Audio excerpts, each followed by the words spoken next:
भोपाल में police checking के दौरान बड़ा हंगामा। जी आपको बता दें, भोपाल में भारत टॉकीज तिराहे पर पुलिस द्वारा 2 युवकों को पूछताछ कर चेकिंग के लिए रोकने पर बड़ा विवाद हुआ। बड़ी संख्या में लोगों की भीड़ ने पुलिस को घेर लिया। अफ्तार के टाइम पे मुसलमानों को रोक रहा है और इतने तो रोक लेते उनको को ये पुलिस वाले ऐसा व्यवहार कर रहा है।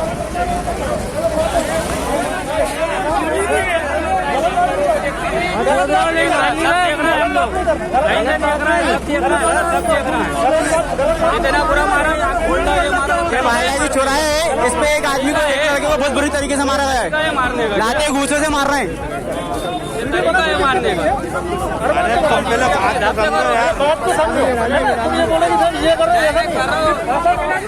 बाद में एसपी नॉर्थ ने मौके पर पहुंचकर लोगों को समझाइश देकर शांत किया। युवकों का आरोप था कि पुलिस एक वर्ग विशेष को परेशान कर रही है। बीमारी से बाहर आते ही शरद पवार साहब ने मुख्यमंत्री को चिट्ठी लिखकर कहा कि महाराष्ट्र में बार चालकों का बिजली का बिल माफ कर दिया जाए और उन्हें अन्य करों में छूट दे दी जाए। हमें यह लगातार सवाल आ रहा था कि महाराष्ट्र की ठाकरे सरकार को आखिर मंदिरों से ज्यादा मदिरा और बार में इतना लगाव क्यों है।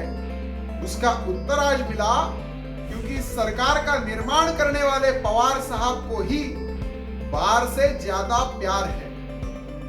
लेकिन पवार साहब को महाराष्ट्र में जिनका हथेली पर पेट है, ऐसे छोटे छोटे घटकों की चूल्हे की चिंता नहीं हुई। किसानों की बिजली कटौती हो रही है, वो उन्हें नहीं दिखा। मंदिरों के सामने हार फूल बेचने वाले लोगों के घर का चूल्हा नहीं दिखा। मराठा का आरक्षण रद्द कर दिया गया, वो समस्या नहीं दिखी। लेकिन उनको बार चालकों की चिंता हुई। लेकिन महाराष्ट्र के मुख्यमंत्री ने यह ध्यान में रखना चाहिए कि गए 1 साल से मंदिर बंद है, इसलिए मंदिरों की जमा पूंजी कुछ भी नहीं हुई है, क्योंकि लोग दान ही नहीं कर पा रहे हैं। ऐसे समय में बिजली का बिल भरना मंदिरों को पॉसिबल नहीं हो रहा है। भोपाल में बिजली कटौती से लोग परेशान। आपको बता दें, इस भीषण गर्मी में हो रही बिजली की कटौती से आम जनता काफी परेशान हो रही है। बिजली कंपनी रोज कर रही है शटडाउन, जिसके कारण बच्चों की पढ़ाई, ऑनलाइन क्लासेस तथा वर्क फ्रॉम होम वालों को भी काफी मुश्किलों का सामना करना पड़ रहा है। जैसा कि आपको मालूम है कि कोरोना संक्रमण तेजी से फैल रहा है। इसी कारण सरकार और निजी अस्पताल में बेड फुल चल रहे हैं। ऐसे में कई संक्रमित घर पर ही इलाज करने को मजबूर हैं। उन्होंने ऑक्सीजन की व्यवस्था घर पर ही की हुई है। ऐसे में बिजली सप्लाई बंद होने पर मरीज एवं उनके परिजनों को काफी मुश्किलों का सामना करना पड़ रहा है। बिजली कटौती की जानकारी कई बार कंपनी दे देती है तथा कई बार अघोषित कटौती भी कर जाती है। नमस्कार दोस्तों, यस डेटा न्यूज से मैं विशाल मुकेश अंबानी और स्पोर्ट्स खबरों में आपका स्वागत है। बीसीसीआई ने वर्ल्ड टेस्ट चैंपियनशिप फाइनल और इंग्लैंड के खिलाफ टेस्ट सीरीज के लिए शुक्रवार को टीम इंडिया का ऐलान कर दिया है। टीम इंडिया में दिग्गज ऑलराउंडर रविंद्र जडेजा और तेज गेंदबाज मोहम्मद शमी की वापसी हुई है। टीम इंडिया इंग्लैंड में वर्ल्ड टेस्ट चैंपियनशिप फाइनल खेलेगा न्यूजीलैंड के सामने। फिटनेस की समस्या से जूझते हुए हनुमा विहारी और रविंद्र जडेजा की भी वापसी हुई है टीम इंडिया में। और इसके अलावा टीम इंडिया के कप्तान विराट कोहली हो गए, वाइस कैप्टन अजिंक्य रहाणे हो गए। ओपनर्स की बात करूँ तो रोहित शर्मा, शुभमन गिल और मयंक अग्रवाल नजर आएंगे। मिडल ऑर्डर्स में चेतेश्वर पुजारा, हनुमा विहारी और विकेट कीपर बल्लेबाज ऋषभ पंत नजर आएंगे। ऑलराउंडर्स की बात करूँ तो रविचंद्र अश्विन नजर आएंगे, रविंद्र जडेजा हो गए, अक्षर पटेल हो गए, वाशिंगटन सुंदर हो गए। और तेज गेंदबाज की बात करूँ तो जसप्रीत बुमराह, ईशांत शर्मा, मोहम्मद शमी, मोहम्मद सिराज और शार्दुल ठाकुर और उमेश यादव नजर आएंगे। इसके अलावा बीसीसीआई ने 2 ऐसे प्लेयर्स हैं जिसका नाम घोषित किया है पर उनकी फिटनेस की समस्या है। वो है विकेटकीपर बल्लेबाज रिद्धमन शाह और केएल राहुल। और बीसीसीआई ने स्टैंड बाय प्लेयर्स के भी नाम घोषित किए, जैसे कि तेज गेंदबाज आवेश खान और प्रसिद्ध कृष्णा है। स्पोर्ट्स खबरों के लिए मेरे साथ बने रहिए। यस डेटा न्यूज से मैं विशाल मुकेश अंबानी।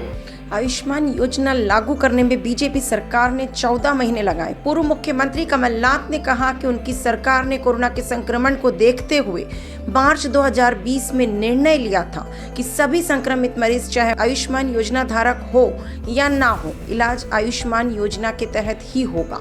इसे लेकर आदेश भी जारी कर दिया था। लेकिन बड़े शर्म की बात है कि बीजेपी सरकार पिछले 14 महीनों में हमारी सरकार द्वारा लिए गए इस महत्वपूर्ण निर्णय को लागू नहीं कर पाई। मैंने प्रदेश के कोरोना के सभी मरीजों के मुफ्त उपचार का निर्णय लिया था और इस्तीफा देने के पहले आदेश भी जारी कराया था। इसका पूरा सबूत है। मुझे हमेशा से प्रदेशवासियों की चिंता थी। मुझे फैलता कोरोना की चिंता थी, इसलिए मैंने कोरोना से लड़ने की तैयारी की थी। मेरे लिए हुए इस निर्णय को 1 साल बाद प्रदेश सरकार में लागू करने की बात शिवराज जी कह रहे हैं, तो भी केवल आयुष्मान कार्ड वालों के लिए, जबकि मैंने सभी के मुफ्त इलाज का निर्णय लिया था। साल भर में भाजपा झूठ प्रचार करती रही। मैंने कोरोना को लेकर कोई तैयारी नहीं की थी, जबकि मैंने तो मुफ्त इलाज के आदेश दिए थे। अब शिवराज जी गरीबों के झूठे भगवान बन रहे हैं और प्रचार में लगे हैं, जब प्रदेश का आम नागरिक निजी अस्पतालों में लुटकर कर्जदार हो गया है। मैं तो पूछना चाहता हूँ कि मुफ्त इलाज के निर्णय को लागू करने में साल भर क्यों लगा? गत 3 माह से जब कोरोना चरम पर था और प्रदेश के नागरिक निजी अस्पतालों में लाखों रुपए खर्च करके इलाज करा रहे थे, तब सरकार ने मुफ्त इलाज के लिए पूरे देश के निजी अस्पतालों से करार क्यों नहीं किया? क्या सरकार के जिम्मेदारों को 1 साल पहले लिए निर्णय का पता नहीं था जो निर्णय मैंने लिया था? मैं तो शिवराज जी से कहना चाहता हूँ कि झूठा प्रचार बंद करें। प्रदेश के सभी नागरिकों के मुफ्त इलाज के मेरे निर्णय को लागू करें। ये मेरा निर्णय था और प्रदेशवासियों के लिए धरातल पर काम करें। आज मुख्यमंत्री शिवराज सिंह चौहान बढ़ चढ़कर आयुष्मान योजना द्वारा किए जाने इलाज की झूठी घोषणा कर रहे हैं। यह सिर्फ श्रेय लेने का और जनता को गुमराह किया जाने का नुस्खा है। यस डाटा की आपसे अपील, कृपया मास्क लगाएं एवं सैनिटाइजर का प्रयोग करें। स्वस्थ रहें, सुरक्षित रहें। कैमरा पर्सन अजय के साथ मैं Rashmi Jain, yes data news, Bhopal, Madhya प्रदेश।